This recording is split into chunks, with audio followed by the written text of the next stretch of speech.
Dikabarkan putus dari Fuji, Tarik Halilintar tepis isu. Enggak ada apa-apa, pengen buat surprise, ucapnya. Tarik Halilintar diketahui menjalin kasih dengan Fuji Utami, adik mendiang Bibi Ardiansyah. Belakangan, Tarik Halilintar dan Fujianti Utami ramai diperbincangkan warganet di media sosial. Hubungan asmara keduanya terjalin belum genap setahun itu sempat dikabarkan putus. Namun, kabar miring tersebut kemudian ditepis oleh Tarik Halilintar. Hal itu diketahui Tribun News dari unggahan YouTube channel Tarik Halilintar, Jumat, tanggal 18 Maret tahun 2022. "So Gus, kemarin itu banyak banget berita yang bergulir tentang hubungan aku dengan Fuji," kata Tarik Halilintar. Tarik Halilintar belak-belakan mengaku hubungannya dengan sang kekasih tidak ada masalah. "Sebenarnya enggak ada apa-apa, tapi aku pengen buat surprise buat dia, selalu gagal," terang Tarik.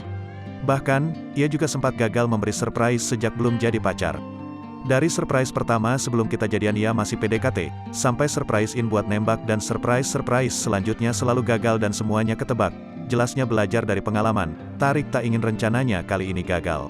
Sehingga ia bekerja sama dengan beberapa pihak untuk mendukung rencananya ini.